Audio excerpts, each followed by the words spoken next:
자, 계산 막 분수 나오고 소수점 나오고 그래서 어렵지.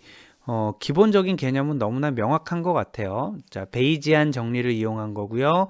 베이지안 정리는 조건부 확률을 이용한 거고 해서 여러분들이 머릿속으로만 한번 정리를 해 두시고 나중에 베이지안 정리를 사용하실 때 해서 참고하시면 되겠습니다. 자, 모델 피팅을 살펴보도록 할게요. 전혀 다른 어프로치입니다. 우리 지금까지 클래시피케이션 살펴본 거 어떤 거 했었죠? 시밀레러티에 기반한 거, 뭐 KNN, K Nearest Neighbor 요걸 봤었죠. 또 뭐 봤죠? 디시전 트리도 봤었죠. 디시전 트리를 좀 자세히 살펴봤고요.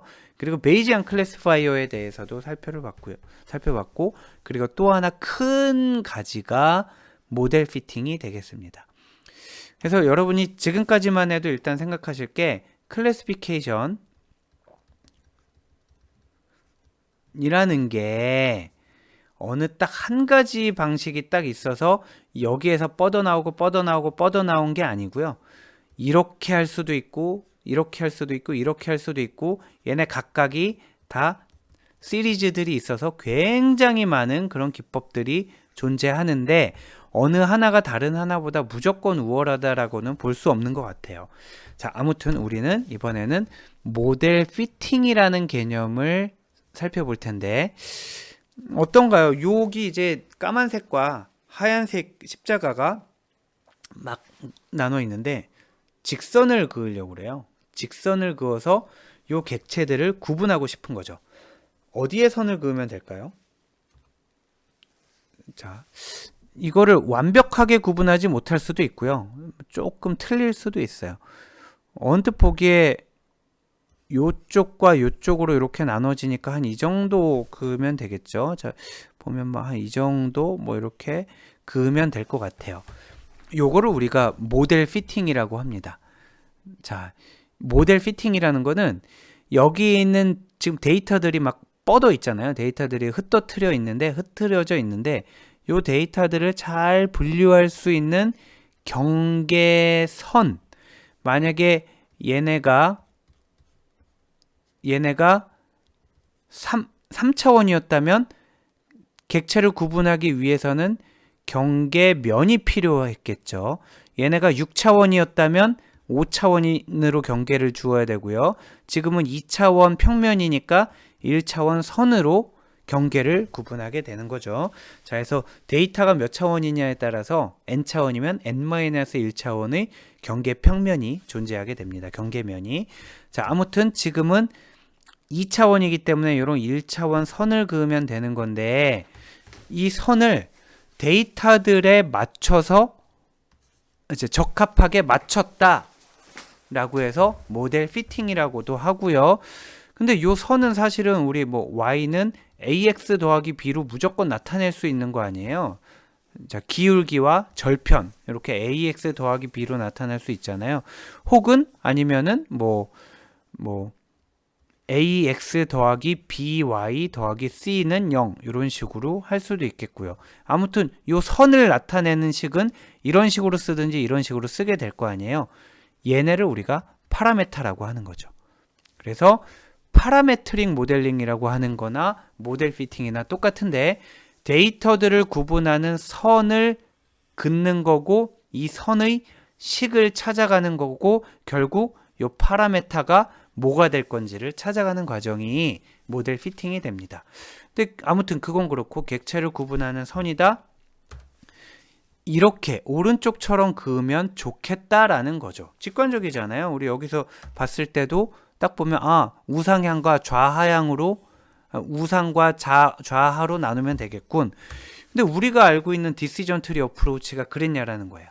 디시전 트리 어프로치는 노드에서 한 번에 하나의 질문만 하잖아요. 한 번에 하나의 질문.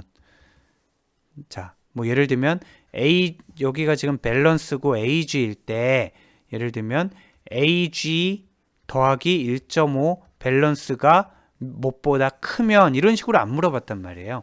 AG가 어떠하면 밸런스가 어떠하면 이런 식으로 물어봤기 때문에 두 가지 이상의 변수가 조합해서 만들어지는 패턴을 찾기가 어렵다라는 거죠. 자, 예를 들면 디시전 트리에서는 이렇게 했어야 되는 거예요. 처음에 또 엔트로피건 뭐 여러 가지 방법이 있었지만 뭐 예를 들면 엔트로피를 갖고 일단 밸런스로 나누자. 자, 뭐 잔고로 나누자. 뭐 이렇게 해서 그 다음에 밸런스가 낮은 쪽에서는 나이를 50대에서 나누고 밸런스가 높은 쪽에서는 나이를 45세에서 나누고 이런 식으로 가로 세로 가로 세로로 잘라가는 과정인데 이렇게 하다 보면 여러 번 반복돼서 성능이 떨어질 수도 있거니와 얘로 잘 구분할 수 없는 경우도 생긴다라는 거예요. 지금 예를 들면 지금 여기 있는 애들 말이에요. 요거 이제 어떻게 구분할 거예요? 요렇게 하면 참 좋은데 지금 요거 이제 밸런스나 에이지 갖고 나누기 어렵다라는 거예요. 자, 그래서 우리가 알고 있는 디시전 트리 어프로치는 이러한 한계가 있으니 두 가지 변수 이상의 변수가 어우러져서 패턴을 나타내는 경우를 구분하기 위해선 모델 피팅이 필요하겠다. 여기까지가 이제 모델 피팅이 모델 피팅 어프로치가 뭐고 왜 필요한지를 설명하는 장면입니다. 그러면 선 그으면 되겠네 하고 끝날 수 있는데 그게 그렇게 간단하지가 않다라는 거예요. 지금 모델 피팅을 하기로 했어요. 즉 두 가지 이상의 변수를 조합한 그런 직선을 긋기로 했는데 모델 피팅만 하더라도 보세요. 이렇게 나눌 수도 있고요. 이렇게 나눌 수도 있고 뭐 여러 가지가 있어요. 자, 한번 비교를 해볼까요? 여기에서 이렇게 그은 선이 있어요. 또 하나는 이렇게 그은 선이 있어요. 1번과 2번 중에 어떤 게 좋을까? 자, 대부분 학생들이 생각한 답이 있을 거예요. 2번이라고 아마 생각을 했을 건데 그 이유를 대라고 하면 뭐 아무튼 어떻게든 될 수 있겠죠. 그런데 지금 상황에서는 1번도 맞고 2번도 맞고 또 다른 선도 맞고 여러 가지가 뭐가 맞다 틀리다라고 얘기하기가 어려워요. 왜냐하면 지금 얘를 구분하는 목적이 뭐야가 정해지지 않았기 때문이죠. 자, 우리는 결국 이 데이터들을 나누는 데이터들을 구분하는 모델을 찾으려고 하는 거고요. 모델 피팅은 곧 최적화의 문제로 수렴을 하게 되는데 최적화를 한다라는 거는 뭐냐면 자, 최적화는 조금 더 구체적으로 얘기하면 주어진 목적 함수의 값을 최적화라는 건 일반적으로 최대화나 최소화를 얘기를 합니다. 자, 우리 아직 목적 함수를 안 배웠어요. 목적 함수를 안 배웠지만 이 목적 함수의 값을 최대화하거나 최소화하는 게 모델 피팅에서의 최적화다라고 보시면 되겠습니다. 자, 조금 더 보도록 할게요. 조금 더 보면 목적 함수라는 거는 뭐냐 하면 목적 함수란 요거를 조금만 더 다시 해볼까요? 목적 함수. 자, 목적 함수라는 거는 뭐냐 하면 얘를 알기 위해서는 또 손실함수라는 개념과 비용함수라는 개념을 알아야 돼요. 자, 손실함수와 비용함수라는 개념을 알아야 되겠습니다. 그런데 애석하게도 저도 뭐 계속 막 섞어서 왔다 갔다 쓰는데 손실함수, 로스 펑션, 비용함수, 코스트 펑션, 목적함수, 옵젝트 펑션 얘네를 마구 혼용해서 써요. 마구 혼용해서 쓰고 특히나 손실함수와 비용함수는 더더욱이 거의 동일한 어휘로 쓰는 경우가 많습니다. 그래서 얘네들이 다르다라는 걸 다르다라고 설명된 자료를 찾기가 더 어려울 정도로 손실함수와 비용함수는 유사한 개념으로 쓰고 목적함수마저도 유사한 개념으로 쓰는데 사실은 좀 달라요. 자, 한번 보도록 하겠습니다. 손실함수라는 거는 개별 데이터의 예측 오차를 측정하는 거예요. 자, 개별 데이터의 예측 오차를 측정하는 거예요. 여기 다 보고 나서 뒤에 가서 다시 한번 설명을 하고 돌아오겠습니다. 자, 개별 데이터의 예측 오차. 만약에 실제 값이 3인데 내 모델에 의해서 예측을 했더니 2.8이었어요. 그럼 0.2만큼이 오차잖아요. 근데 이 오차를 그냥 그대로 쓰는 경우도 있고요. 절대값을 씌우는 경우도 있고요. 제곱을 하는 경우도 있고요. 아니면은 뭐 요 뒤에 거는 나중에 살펴보도록 하겠습니다. 아무튼 개별 데이터의 오차를 어떻게 측정할 거냐라는 게 손실함수가 되겠습니다. 자, 그런데 지금 데이터가 만약에 3개가 있었어요. 3개가 있었고 첫 번째 원래 값이 3이고 두 번째 4고 세 번째가 5였는데 얘를 예측했더니 1이고 얘도 1이고 얘는 3이었어요. 근데 우리가 만약에 손실함수로 제곱 오차를 쓰기로 했어요. 그러면 얘의 오차는 2개를 뺀 다음에 제곱을 해야 되니까 4, 얘는 9, 얘는 뭐가 되죠? 4가 되잖아요. 그러면 얘네들은 지금 개별 데이터들에 대한 거잖아요. 개별 데이터들에 대한 건데 그건 지금 손실함수에서 측정한 거고요. 비용함수는 얘네들을 다 아우러서 숫자 하나로 나타내고 싶은 게 비용함수입니다. 예를 들면은 3개의 평균 17 나누기 3 평균을 쓸 수도 있겠고요. 아니면 얘네의 최대값만 골라서 9라고 쓸 수도 있겠죠. 아무튼 개별 데이터의 손실함수를 통해서 나온 값을 전부 아우르는 걸 우리가 비용함수라고 하고요. 일반적으로 가장 많이 쓰이는 비용함수는 mean squared error가 되겠습니다. mean squared error는 얘를 이용하는 게 되겠죠. 즉 개별 데이터의 예측 오차는 관측값, 실제 관측값 빼기 예측값의 제곱으로 제곱 오차를 구하고요. 그 다음에 비용함수로는 걔네들 전체의 평균을 구하는. 자, 왜 우리가 손실함수, 비용함수를 헷갈리게 되냐면 비용함수를 구하려면 손실함수가 먼저 구해줘야 되거든요. 즉 mean squared error를 구하려면 squared error를 먼저 구할 거 아니에요. 그러니까 비용함수를 구하는 과정에서 손실함수까지 구해줬기 때문에 헷갈리게 되는 거죠. 이게 비용함수인지 손실함수인지. 자, 이렇게 되는데 대부분의 경우에는 요 위에 거는 잘 안 쓰고 전체 데이터의 예측 오차에 대해서 비용함수라는 말과 손실함수라는 말을 둘 다 요 뜻으로 많이 사용하게 되는 것 같아요. 그래서 여러분도 그렇게 쓰셔도 되고 다만 구분을 하라 하면 나는 구분할 수 있어 정도로 이해하시면 되겠습니다. 자, 목적함수는 조금 더 애매해요. 조금 더 애매한 게 비용함수랑 비용함수가 정해지면 사실 거의 목적함수도 정해진다라고 봐야 되는 거예요. 예를 들면 mean squared error가 있잖아요. 그러면은 제곱 오차의 평균. 얘가 큰 게 좋겠어요? 작은 게 좋겠어요? 요 오차니까 작은 게 좋잖아요. 그러면은 mean squared error를 가장 최소로 하자. 지금 여기 제곱 오차의 평균을 최소로 하자. 요런 게 이제 목적함수가 된다라는 거죠. 자, 그리고 mean squared error 말고 비용은 비용대로 구하는데 나는 절대 오차 다시 해볼게요. 여러 가지 케이스가 있는데 절대 오차라는 거는 관측값, 실제값이죠. 빼기 예측값의 절대값을 얘기하는 겁니다. 자, 절대 오차의 평균을 최소로 하는 게 나의 목적이다. 혹은 제곱 오차의 평균을 최소로 하는 게 목적이다. 그럴 수도 있고요. 절대 오차 중에 최대값을 최소로 하고 싶다. 혹은 제곱 오차의 최대값을 최소로 하고 싶다. 이렇게 목적이 다를 수가 있다라는 거죠. 우리가 이렇게 손실함수, 비용함수, 목적함수라는 거를 굳이 구분을 했지만 사실은 다 얽히고 설켜 있고요.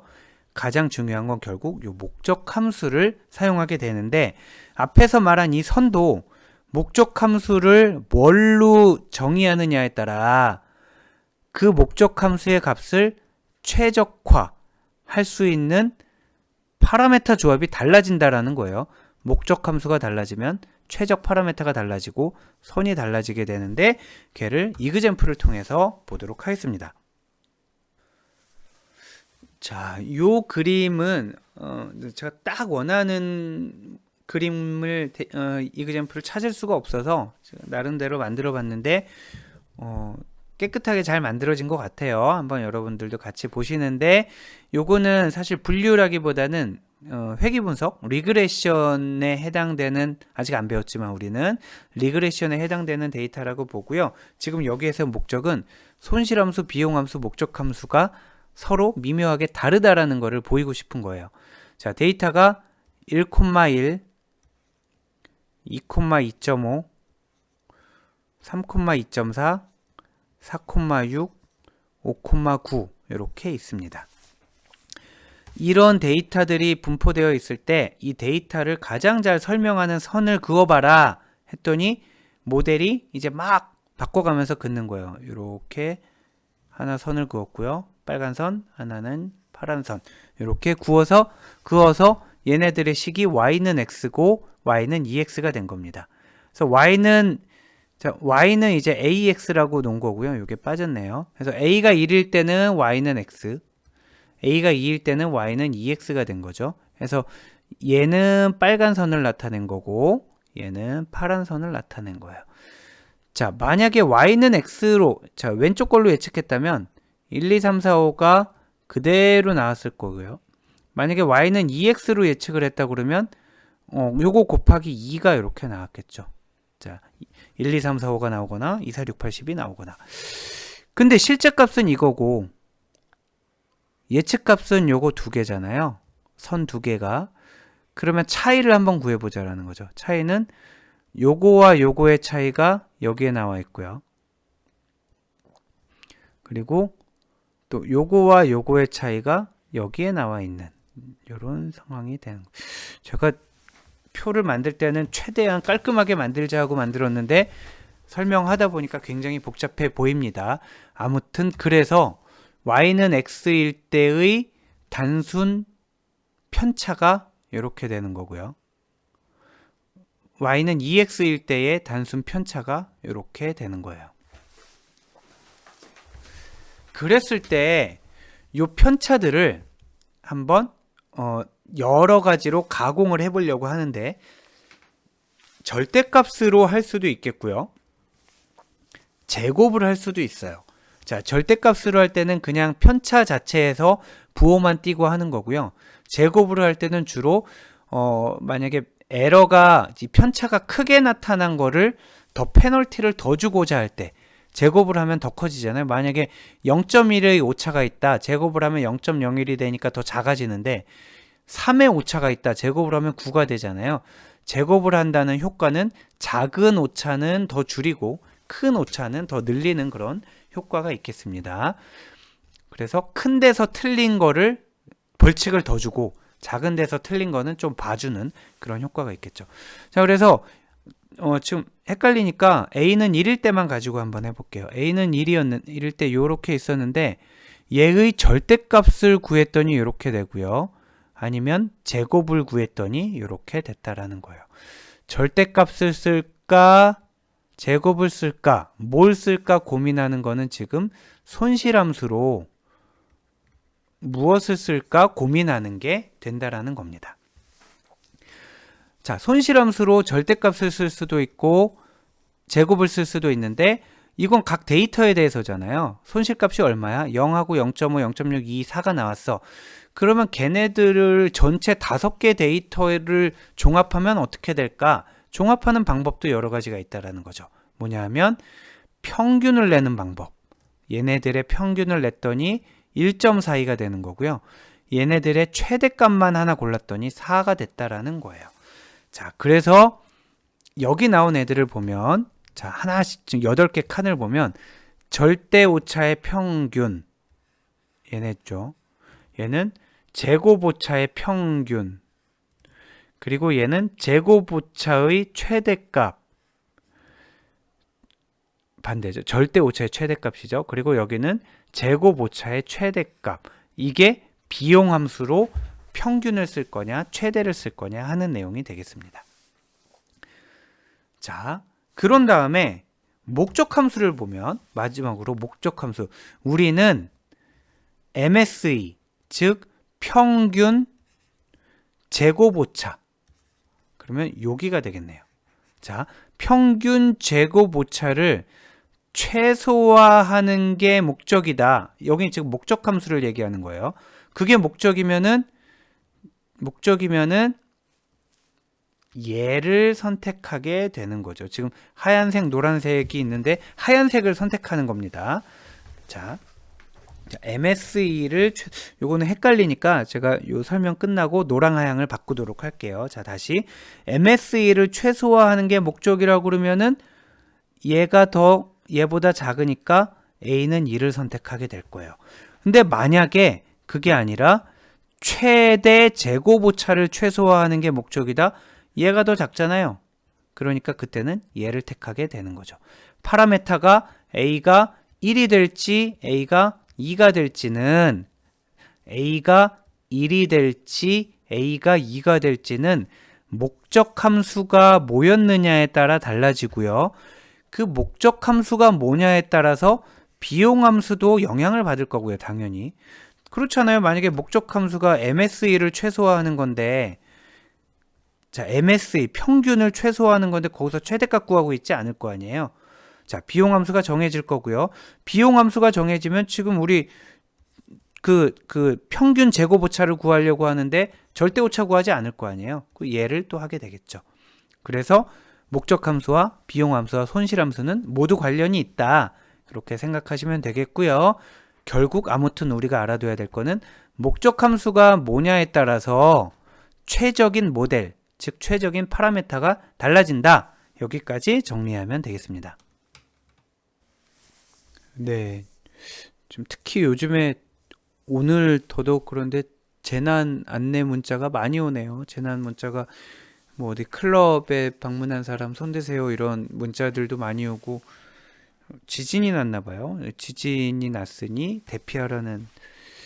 네, 근데 모르겠네요. 지진이 나면 안에 있는 게 안전한 건지 뭐 밖에 있는 게 안전한지 모르겠습니다만 지금 문자 온 것으로 봐서는 야외로 대피하라고 돼 있는데 네, 아무튼 네, 그렇습니다. 자, 계속 보도록 할게요. 우리 이제 그 모델 피팅 아까 개념적인 내용을 봤잖아요. 모델 피팅 개념적인 내용을 봤고 지금은 그 중에 가장 고전적이고 가장 대표적인 선형 회귀 분석을 보도록 할 겁니다. 선형 회귀 분석을 보는데 선형 회귀 분석 밑에서 볼까요? 잔차의 제곱 요거 잔차 또 배워야 되는 거. 잔차의 제곱, 잔차 제곱의 합, 그리고 잔차 제곱의 합을 최소로 함. 자, 일단 잔차 오차는 좀 이따 얘기하고 이런 그 관측값과 내가 예측한 값 간의 차이, 요 차이를 아무튼 최소화하는 게 우리의 목적이라는 거죠. 우리의 목적인데 지금 앞에서 설명한 거에 의하면 요 녀석. 자, 요 녀석을 최소화하는 게 목적 함수고요. 그러니까 이미 우리 리니어 리그레션 배운 거예요. 자, 요 녀석을 최소화하는 게 목적이고 리니어 리그레션의 목적이고 그러니까 우린 이미 배운 거고 심지어는 사실은 이 오브젝트 펑션이라는 걸 그렇게 예전에 깊게 따지지 않았어요. 왜냐하면은 모델 피팅 하면 무조건 리니어 리그레션이었고 즉 모델 피팅을 한다라는 게 MSE를 최소화하는 거였어요. 자, 모델 피팅을 한다라는 거는 다시 모델 피팅을 한다라는 게 옛날에는 선형 회귀 분석이었고 그 자체가 MSE를 최소화하는 거였단 말이죠. 그런데 그게 아니었어요. 그게 아니라 리니어 리그레션이 만병통치가 아니었던 거죠. 또 다른 방법들이 나왔고 그 다른 방법이라는 게 이 목적 함수를 바꾼 거예요. 목적을 바꿨더니 방법이 달라진 거죠. 자, 아무튼 우리는 리니어 리그레션을 먼저 보는데 한 개 이상의 독립 변수를 우리가 설명 변수라고 하고요. 그리고 종속 변수는 하나의 종속 변수를 하나의 독립 변수로 설명할 수도 있고 여러 개의 독립 변수로 설명할 수도 있어요. 자, 그래서 자, 지금 같은 경우에는 얘가 y가 되고요. 얘가 x가 되는 거예요. 즉, 이 y라는 종속 변수를 요 x라는 독립 변수로 설명하고 있는 그림이죠. 그래서 얘를 독립 변수라고도 하고 종속 변수라고도 하고 지금은 요 x가 하나고 y가 하나잖아요. 그러니까 우리가 얘를 단순 선형 회귀라고 하는 거예요. 자, x와 y를 설명하는 하나의 직선을 찾는 거고요. 그 직선을 우리가 회기선이라고 부르는 거고요. 독립변수가 한 개인 경우는 단순 선형회기, 독립변수가 두 개, 예를 들어 x1하고 x2, y는 ax1 더하기 bx2 더하기 c, 이런 식으로 변수가 두 개 이상 있다, 이렇게 되면 다중선형회기라고 하게 되는 거죠. 자, 우리는 지금은 선형회기 분석에 대해서는 간단히만 살펴볼 거고, 그 뒤에 이제 로지스틱 회기 분석을 자세히 볼 겁니다. 자, 선형회기 분석의 가장 대표적인 방법으로는 리스트 스퀘어드 메서드입니다. 자, 리스트 스퀘어드 메서드. 자, 리스트 스퀘어드 메서드라는 게 사실은 최소 제곱법이라는 그 선형회기 분석의 트레이드마크처럼 알려져 있는데, 이게 오브젝트 펑션의 하나인 거죠. 즉 스퀘어드, 제곱을 하겠다, 손실함수를. 그런 다음에 여긴 생략이 됐지만 얘네를 아까랑 다르네요. 아까는 우리 평균이었는데 지금은 여기 합이네요. 사실은 또 결과는 똑같습니다만, 자 얘네 손실함수로는 편차의 잔차, 좀 이따 설명, 잔차의 제곱을 구할 거고요. 그 다음에 비용함수로는 걔네를 다 합칠 거고요. 목적함수로는 그거를 최소화하는, 자, 우리가 배운 목적함수 중에 하나가 최소 제곱이 되는 거예요. 자, 이거 별거 아닌데 계속 아까 설명을 미뤄온 거는 그냥 오차라고 보통 우리가 해요. 근데 굳이 구분을 해서 사용할 때는 잔차는 우리가 요 회기선을 표본을 통해서 만들었을 때는 잔차라고 하고요. 모집단에서 뽑았을 때는 오차라고 합니다. 근데 우리가 어떤 경우가 있을까요? 모집단을 다 구할 수 있는 경우가 있을까요? 그래서 모집단을 다 확보하는 경우는 거의 없을 거기 때문에 우리가 분석을 하게 되면 거의 다 표본 집단일 거란 말이에요. 아무리 숫자가 많아도. 자, 표본 집단에서 우리가 회기선을 찾을 거기 때문에 그때는 오차라고 안 하고 잔차라고 부르게 되는 거죠. 자, 그래서 예를 들면 이렇게 되는 거예요. 자, x가 4일 때 y가 3이에요. 실제값은. 근데 우리의 요 회기선에 의하면 x가 4일 때 y값이 2.8이었어요. 자, 그러면은 실제값은 3인데 예측값은 2.8이잖아요. 그럼 잔차는 0.2가 되는 거죠. 자, 그 잔차를 제곱하고 그 제곱한 걸 다 더하고 그게 최소가 되게 하는 게 어떤 선이 좋은 선인지 찾는 과정이 되겠습니다. 자, 선형회기 분석에 대해서 간략히만 살펴봤고요.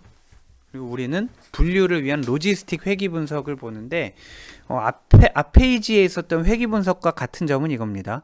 독립변수의 선형 결합으로 종속변수를 설명한다. 자, 독립변수의 선형 결합으로 종속변수를 설명하는 건 맞아요. 그러니까 결국 선을 긋겠다라는 게 같은 거예요. 자, 선을 긋겠다라는데 종속변수가 아까 같은 경우에는 연속형 변수 숫자였잖아요. 여기 숫자였죠. 그래서 3.8이냐 2.7이냐 이런 걸 예측하는 거였는데, 지금은 그게 아니라 종속변수가 범주형 데이터예요. A냐 B냐 C냐, 혹은 0이냐 1이냐, Yes냐 No냐, 우리 디시전 트리 갖고 하던 혹은 나이브 베이지안 가지고 하던 그런 문제가 되겠습니다. 그래서 쓰임새가 완전히 달라요. 자, 이름은 굉장히 유사하지만 쓰임새는 완전히 다르고요. 종속 변수가 범주형 데이터에 사용된다 라고 보면 되겠습니다. 자, 그 앞부분은 리그레션이랑 같죠. 자, 각 독립변수를 입력으로 받죠. 독립변수를 입력으로 받아서 리그레션은 종속변수의 값을 추정하는 거고요. 자, 근데 우리는 로지스틱은 종속변수를 특정 클래스로 분류하는 게 목적이 되겠습니다. 특정 클래스로 분류하는 게 목적이 돼요. 그래서 입력값의 범위는 마이너스 무한대에서 무한대가 되고요. 입력값은 마이너스 무한대에서 플러스 무한대로 여러 가지 값이 들어오게 되고, 출력값은 0에서 1 사이의 값으로 줄이게 돼요. 자, 찌그러뜨리게 돼요. 이렇게 해서 0에서 1 사이의 값으로 무한대, 마이너스 무한대, 0에서 1 사이 값으로 쭈그러뜨려서 0.5보다 크면 1이라고 예측하고 0.5보다 작으면 0이라고 예측하고 이런 식으로 하게 됩니다. 일반적으로는 바이너리 디시전, 지금 말한 것처럼 yes냐 no냐, 뭐 구매냐 비구매냐, 이탈이냐 잔류냐, 0이냐 1이냐 이런 바이너리 디시전에 사용이 되는데 셋 이상의 클래스를 갖는 멀티노미얼도 있어요. 멀티노미얼 로지스틱 리그레션도 있는데 지금 우리 수업의 설명에서는 바이너리 디시전에 사용되는 일반 로지스틱 리그레션을 보도록 하겠습니다. 자, 요거를 이제 좀 생소한데 한참 설명할 텐데요. 오즈 레이쇼에 대한 로짓 변환을 사용하게 됩니다. 자, 오즈 레이쇼에 대한 로짓 변환을 통해 함수를 도출하는 건데 사실은 이 로짓이라는 말 안에 오즈 레이쇼가 들어 있어요. 자, 뒤에 가서 자세히 나오겠지만 자, 조금 미리 한번 맛보기만 보여드리면 y를 집어넣었어요. y를 집어넣었더니 이 값을 로그 1-y분의 y로 누가 바꾼 거예요. 나는 y를 던졌더니 이렇게 바꿨어요. 만약에 제가 0.5를 넣었으면 얘는 뭐가 되나요? 로그 0.5분의 0.5가 되나요? 그러면 얘는 1이 되니까 0으로 바뀐단 말이에요. 자, y를 넣었더니 이렇게 바꿨어요. 너 뭐 한 거야? 나 로짓 변환한 거야. 자, 요거 자체가 로짓 변환이에요. 그리고 요 안에 있는 요 부분이 오즈 레이쇼라는 건데 요건 설명을 할 거고요. 즉 로짓 변환이라는 거는 오즈 b를 구한 다음에 로그를 씌운 게 로짓 변환이 되겠습니다. 자, 이번에는 오즈 b에 대해서 알아보도록 할 텐데 오즈 b는 요거는 우리 그 성인들은 뭐 이런 개념으로 잘 안 쓰는데 어린이들, 초등학생들은 굉장히 많이 써요. 그래서 오히려 여러분들 댁에 어린 자녀가 있거나 아니면 조카가 있거나 동생이 있으면은 요런 문제를 내보면 저희보다 더 빠릅니다. 계산을 잘하는데 예를 들면 어떤 사람이 성공할 확률이 있고 실패할 확률이 있단 말이에요. 근데 말이 성공 실패지 어떤 사건이 일어날 확률, 일어나지 않을 확률을 성공 실패라고 얘기를 해봅시다. 만약에 일어날 확률을 p 플러스 x라고 하고 일어나지 않을 확률을 p 마이너스 x라고 한다고 하면 일어나거나 일어나지 않거나 더하면 1이 되겠죠. 자, 얘를 우리가 성공 실패라고 한다라고 가정하는 거예요. 성공할 확률이 0.8이면 실패할 확률은 0.2겠죠. 더해서 1이 돼야 되니까. 자, 그 말이 여기 있죠. 근데 성공할 확률은 그럼 우린 어른들은 이걸로 끝나는데 아이들은 요거 두 개를 꼭 비교를 해요. 그래서 성공 확률이 실패 확률의 몇 배냐? 4배 이렇게 되는 거예요. 자, 우리는 성공 확률이 0.8이라고 얘기를 하고요. 초등학생들은 성공 확률이 실패 확률보다 4배 높다라고 얘기를 해요. 제 주변에 너무 우수한 초등학생들이 있나요? 네, 아무튼 그렇습니다. 자, 요거를 우리가 오즈 레이쇼라고 합니다. 실패 확률 분의 성공 확률. 근데 실패 확률은 성공 확률을 1에서 빼면 구할 수 있잖아요. 그래서 오즈 레이쇼는 자, px 나누기 1-px. 요거를 우리가 오즈 레이쇼라고 하겠습니다. 한번 볼까요? 성공 확률이 여기 주어져 있어요. 그럼 실패 확률을 옆에 써볼게요. 0.5. 밑에 얼마겠어요? 성공이 0.9면 실패는 0.1, 0.001, 0.09, 0.001, 이거는 0.99, 요거는 0.999가 되겠네요. 자, 그러면은 나누기, 요거는 이제 거꾸로 나누기 이렇게 해보면은 얘는 1이 되고요. 얘는 9가 되고요. 얘는 999가 되고 얘는 뭐 아무튼 계산이 좀 이제 어려워지죠. 이렇게 되는 겁니다. 즉 확률이 0.5일 때 오즈비는 1이고요. 확률이 0.9991일 때 오주비는 999고 확률이 0.01일 때 오주비는 이렇게 되는 거예요. 다른 숫자는 전부 계산을 해봐야 알겠지만 요걸 기억하면 되겠죠. 확률이 0.5일 때 오주비는 1. 너와 내가 같다 이런 뜻이죠.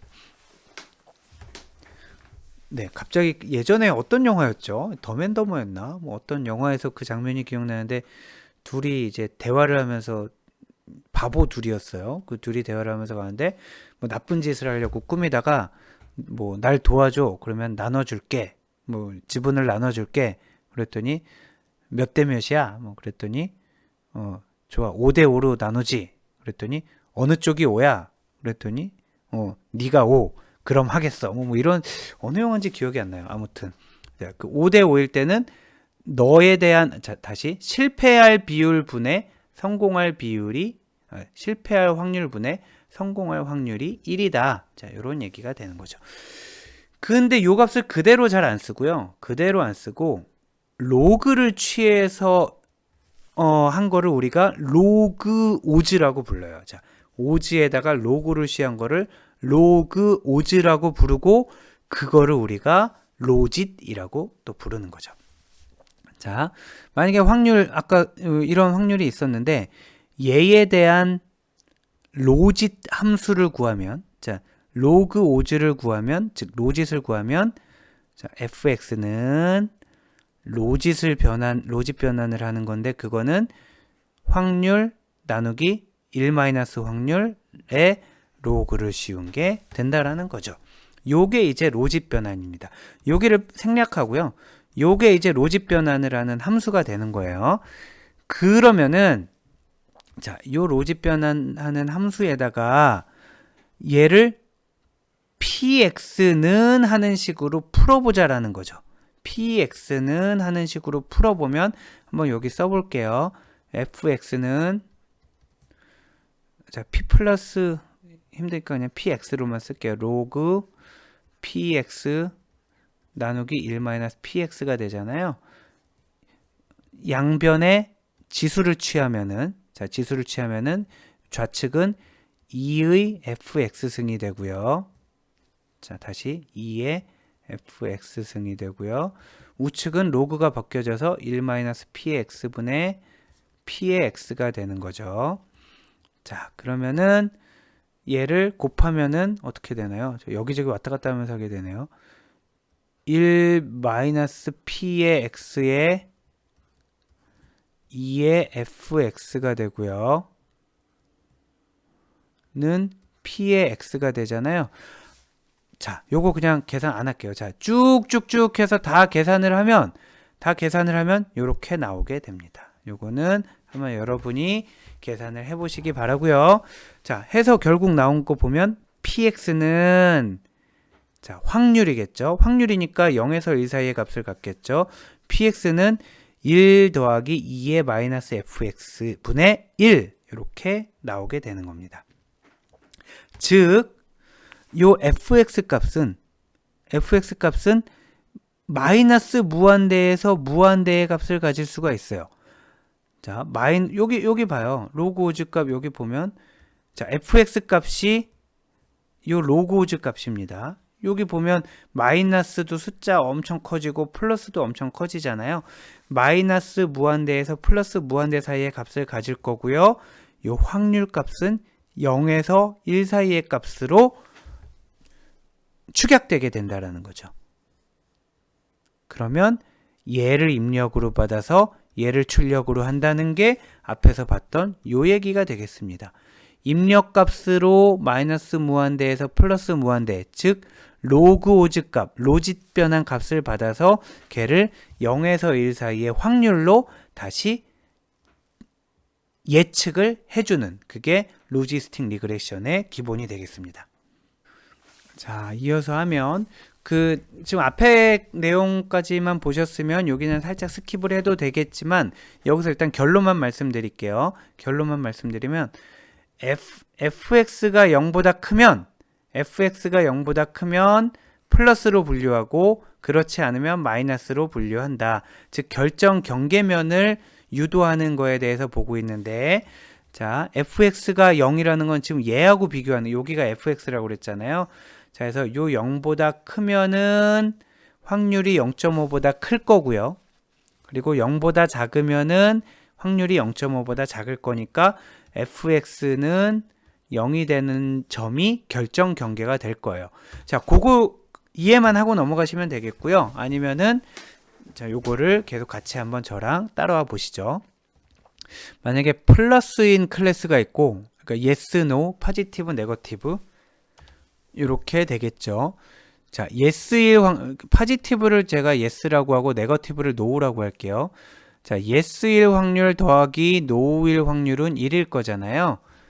자, 그래서 no일 확률은 1 마이너스 yes일 확률. 요거 우리 앞에서 봤던 거죠. 그런데 우리가 yes라고 예측할 거냐, no라고 예측할 거냐는 yes일 확률이 no일 확률보다 큰지 작은지를 보면 되잖아요.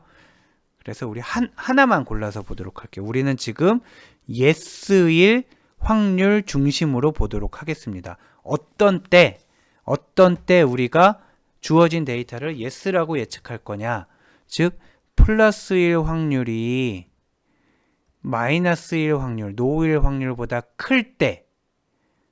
근데 이 부분을 이렇게 바꾸면 플러스 1 확률이 1 마이너스 p 플러스 1 때보다 클 때.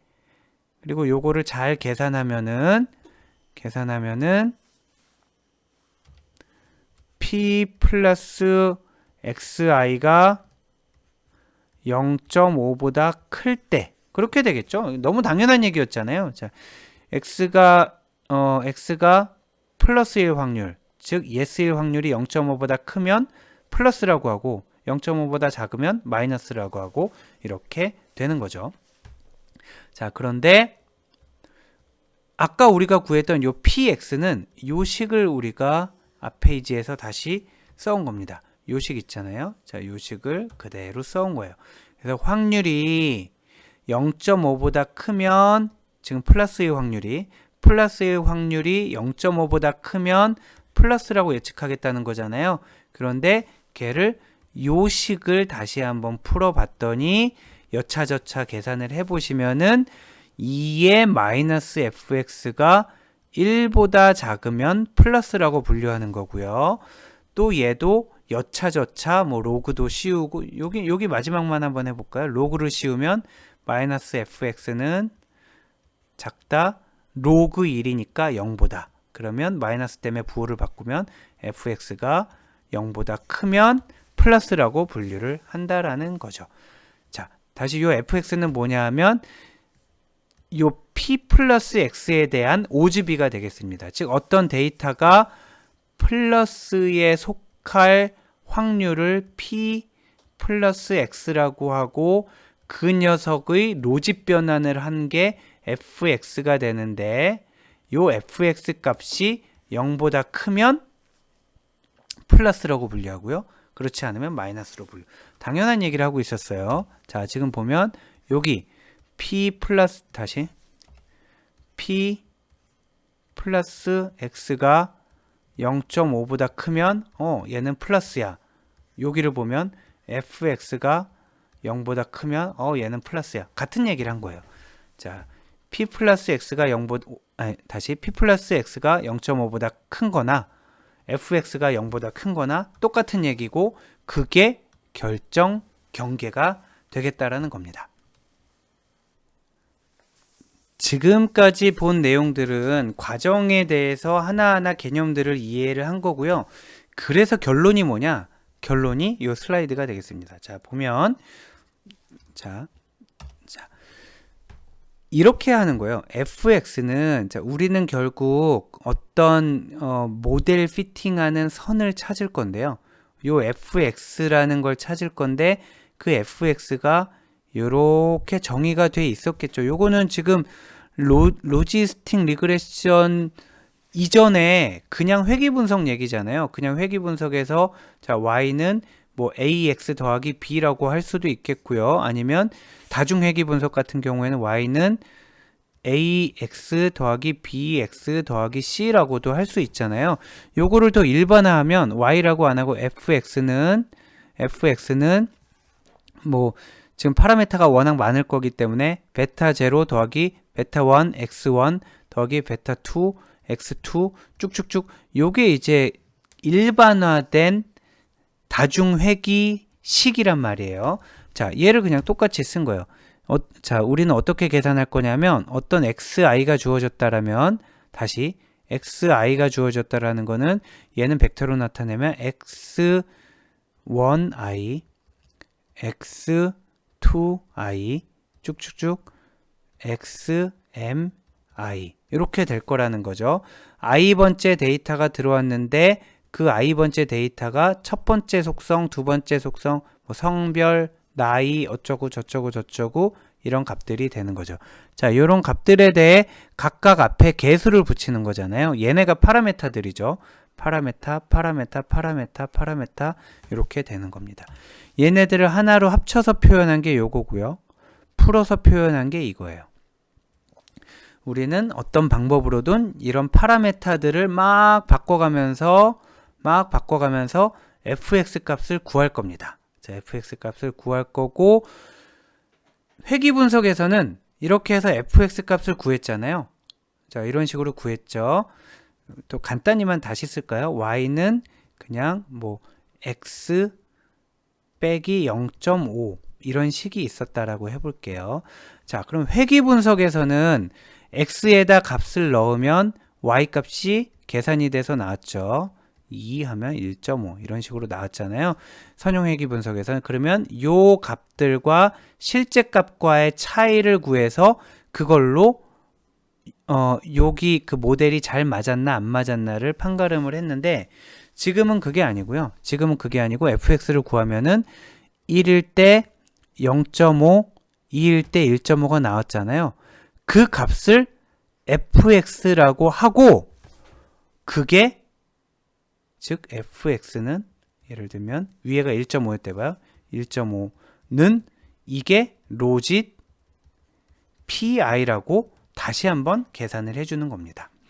자, 다시 점점 쉽게 설명할 수 있을 것 같은데 잘 안 되네요. 자, fx는 선형회귀 분석과 같은 방식으로 구해요. 근데 걔가 끝이 아니고요. 그 구한 값이 사실은 로짓 pi라고 우기는 겁니다. 자, 로짓 pi라고 우기는 겁니다. 즉 아까 구했던 예를 들면 뭐 1.5 이게 로짓 pi 즉 1 마이너스 잠시만요. 아까 마이너스 로그를 먼저 써야 되죠. 로그 1 마이너스 pi 분의